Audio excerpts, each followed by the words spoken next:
Good morning, I'm Mai Rodriguez. Let's unlock the tricks of the trade, get to know the brilliant minds who changed their industries and created innovations that continue to influence lives. Be inspired here on Trade Talks, My Milyonaryo.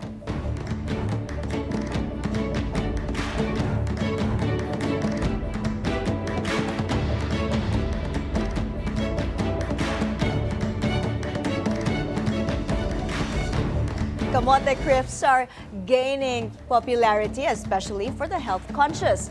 The ones from Balay Baler are made using only organic kamote or sweet potatoes from local farmers. Thin and crispy, these sweet potatoes provide a satisfying crunch and natural sweetness, giving their foreign counterparts a run for their money.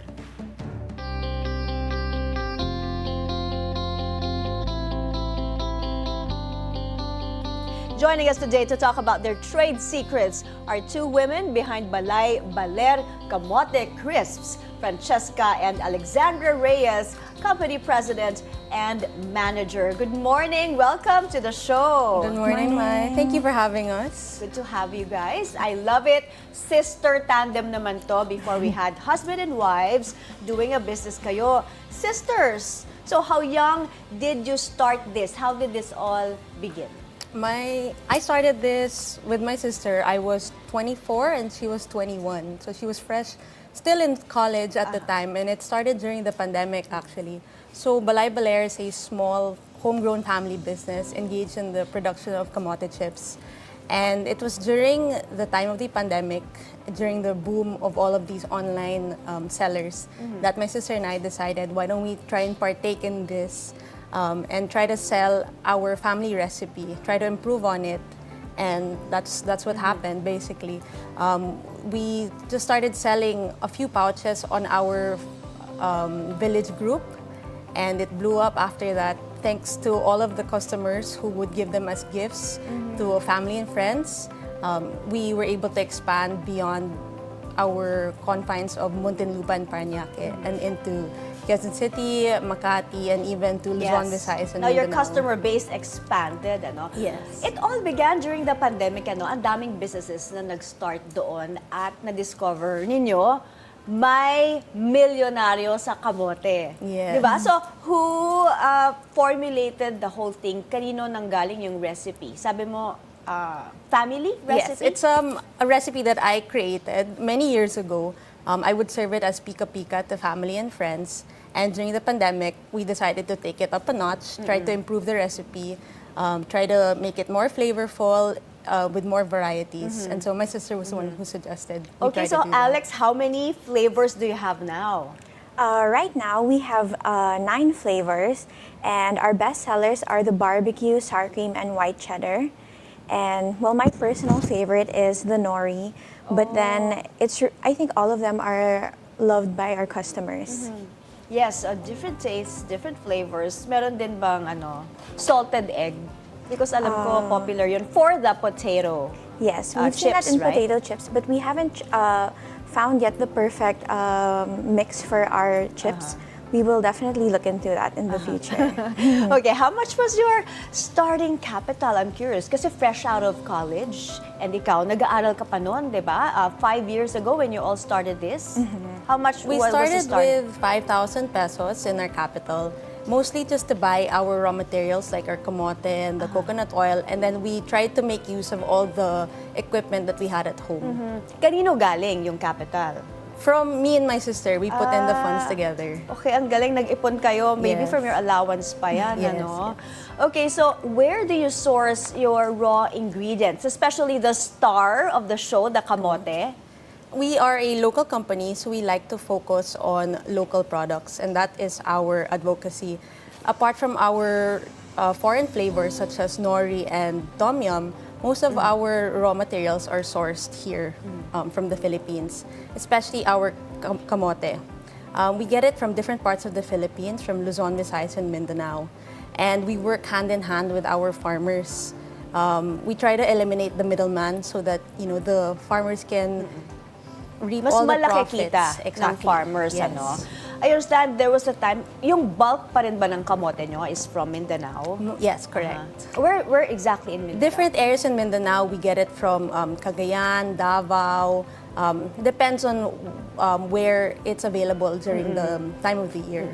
Ngayon ba, meron na kayong mga resellers? We have plenty of resellers, mostly located around Metro Manila. We even have in Visayas as well. So tell me, from just the two of you, ilan na yung employees nyo ngayon? Right now, we have 9 employees, and most of them actually started from our kasambahay at home. So now they work in our commissary as well.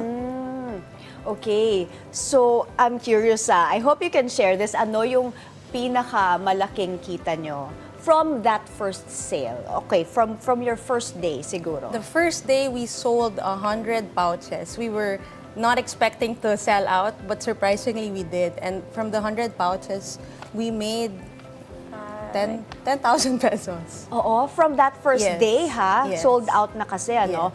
And then, yung 10,000 nakita nyo, what did you do with it? We put it back into the business, eventually buying more equipment to improve our production, to make it quicker, so you're able to buy more machines and also improve our packaging as well. So Alex, what's your biggest spend for the business? You know, I know you revolve your capital, yung kita, pero you always put it back, di ba? Yes. Ano yung pinakamalaking gastos? That would have to be our machine. So back in 2002, we joined like this food expo in Singapore, and we were looking for machines to help peel and slice our kamote. This is the quickly. slicer kasi Yes. dapat super thin. Yes. Oo. We try to make our chips as thin as possible, so it's very light in the mouth, because normally kamote chips, sometimes they're hard and it hurts. So we try to make it as thin as possible, and with this machine, we were able to achieve that. Tama ba? Pag extra thin, is it more crispy? Yes. Okay. Crunchier. It's crunchier. So, andun yung secret, ha? Yes. Make it extra thin, you get the biggest crunch for it. Okay, so I know you've joined so many workshops already. Di ba? You've joined DTI. Trade fairs. Trade fairs. Malaking tulong yon, di ba? So, who learned about branding and marketing? Who's in charge of that? We both try to do our best in marketing. I'm not really a graduate of marketing, but through the years, we've able to learn and keep up with the trends as well. But DTI, they've been very helpful, as they also offer branding and marketing classes, which we've been able to partake in as well. Okay, when thinking of a business idea, what is the most important thing that you need to consider, Alex? It would have to be, I guess, seeing how it would work in the long run. So when we come up with new flavors, we have so many things to consider, or different sizing. How if we make bigger sizes, how will it affect our small sizes? So we have to consider everything in the long run. So right now, do you have a physical store or you sell mostly online? Right now, we don't have a physical store, mostly online. But eventually, we would like to have a physical store. So you have a commissary. When did you started with just at home, diba? Yes. When did you start thinking na, okay, kailangan namin ng commissary? How far along in the business did you decide that? I think it happened around after a year of operating in our home. We realized that we couldn't keep up with the demand in our home, and we noticed that every time we try to add a new machine, the electricity would start to shut off and on. So we were like, okay, it's time to look for a new place. And eventually we were able to find one quite close to our home. And it's a 3-story building where we're able to do all of our operations. Okay, lots more to talk about in getting into the kamote chips business. We're going to talk about strategies and trends. So we have to take a breather. Trade Talks, My Milyonaryo. We'll be right back.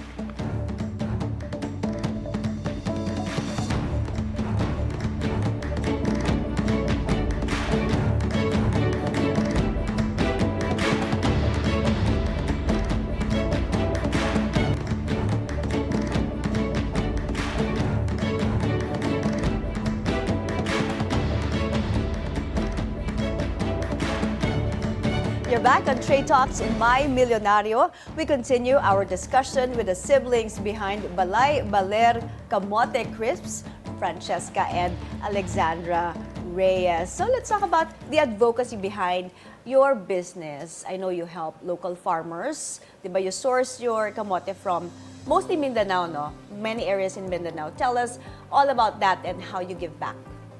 So we get it directly from the farmers, and that's our way to reduce having them going through middlemen so that they can reap all the profits. And what we're able to do as well is that we give them microloans so that they're able to purchase organic fertilizers, which they use to plant our kamote. So it works, it's a win-win situation for both. We're able to get quality kamote at good prices, and they're able to secure their harvests without, with the ease of mind of knowing that the harvest will be purchased. Yeah. Sapat ba yung supply for the demand that you need? For the type of kamote that we have, I find it very difficult to source. It's a very special type of kamote, and it's very sweet on its own. What exactly is it? Kasi I know marami namang kinds of kamote, di ba? What kind of kamote is best for the chips? The ones that we use are the orange kamote. There are different varieties. They have yellow ones, like the white ones. But our company, we like to use the orange Is it the ones na inherently sweet? It's sweet on its own. You don't need to add any extra flavoring because it's really good. Tell us about the marketing strategy, Alex, and I'm curious about your partnership. Kasi sisters, di ba? Siblings. Nag-aaway ba kayo? Yeah, so we definitely do fight as sisters and as business partners, but while we do have different approaches on things, we definitely have the same goal in mind, which is to prioritize and choose what is best for the company. So whenever we have arguments, we weigh out the pros and cons, we discuss rationally, and if all else fails, we just call our mom and ask her for her help and input. Okay, yung final arbiter nyo, yung mom, your mom. Okay, she's here, I know. Yes. Okay, so your biggest supporter and your arbiter also, I know she advocates for you guys. So you settle disagreements, weighing pros and cons. Pero ano yung, in business decisions, what do you most agree on? We most agree on the best way to be profitable. Not only that, but to also what ways we can help the people who are working for us. It's a company that we grew to help our family, but it's also the people who help us. They became part of our family too. And so with Balay Baler, we're also able to help put the children of our staff to school. Ang galing, oo. So, your business savvy, saan nanggagaling yon? Yung parents nyo ba? Entrepreneurs din? Actually, my parents aren't entrepreneurs. I think we gained this experience from our grandmother, who had a business of importing and exporting handicrafts when we were kids. But you took up what in college? When I was in college, I took up economics and accounting. And Alex? And me, computer science. So it's okay. quite different from what we're doing now. So everything we're doing, we're just learning as we go. What was it? What was that light bulb moment na naisip nyo, okay, I'm gonna put everything in the business na, I'm gonna pursue this already? Actually, it was a difficult time for us during the pandemic because my father passed away. Oh, and I'm sorry to hear no that. problem. It was during that time when we realized that we saw a big potential in this company, and this would be our saving grace. And did you cook before? Meron ka bang background in cooking kaya naisip mo this recipe of yours to develop it into a business? I used to cook, but just on the side for fun, for family and friends, but nothing serious, nothing going into opening up a restaurant or a business. So it just all clicked into place. I never thought that my hobbies in cooking would end up into a fully blown business. So, Alex, for you, how has your life changed since starting this business? Well, our bond as sisters has definitely grown stronger because we believe we are creating something special. And our whole lives, our parents have taken really great care of us. So now, through this business, we are able to give back to them by financially contributing to like household expenses, treating our mom to like meals and to trips to places she's never been before. And additionally, we're also able to take in a bigger responsibility in the community by, yes, providing the microloans to farmers and contributing to our staff's children's education. What about you, Francesca? Well, same as my sister. That's basically our goal in the company, is to help my family and help our family through our staff and their family as well. You both are still so young, but I'm sure you've learned so much already because 5 years na yung business ninyo. Yes. Ano? What's your biggest advice for those thinking of starting a business? First, Alex. Mine would be to adapt quickly. Starting a business can be scary and things will not always go your way. So you definitely have to take these challenges and just learn everything as you go. What about the ate from the ate? The For big me, advice. Yeah, for me, it would be to take criticisms openly, especially those coming from your customers, because they're the ones who are the end users of your products. And you're also able to build better relationships with them. What's the plan for Balay Baler? Any other products you would like to launch? Eventually, we would like to delve into like other root crops that are proudly made in the Philippines. But for now, example, what are you thinking of? maybe like taro chips. We've seen trends of those recently. And for now at least, we'll be launching a new flavor this month. So all of you truffle lovers out there, keep an eye on that. Yeah, Yes. It's been very highly requested. Yes. I've been seeing truffle and pasta, everything na may Yes. truffle. Ngayon, of course, papatok yan pag potato chips or Yeah. kamote chips, Oh. Is there room for another player in the kamote chips business? Kasi, di ba, there's tough competition. Yes. Medyo marami Actually, na rin kayo, di ba? we have a lot of competitors that have risen after we started out. And I think we're doing our best to stay competitive naman.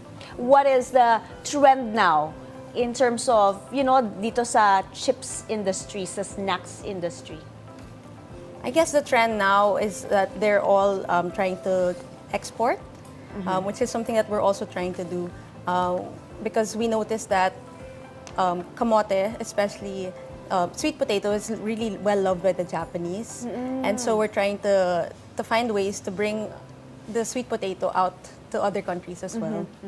If there's one country you're looking at, bringing your business to, ano kaya yun? I think definitely Japan. During our travels there, we noticed that there would be sweet potato everything. Like in all the stores, they'd have sweet potato ice cream, sweet potato candy, sweet potato crackers, everything sweet potato. So it would be a good opportunity. We also have a lot of clients that are Japanese here, and every time they come and buy our products, they always say, "Oishi, oishi," and they take it home to Japan Yes. for their relatives. Okay, looking forward to more of your products and new flavors for sure.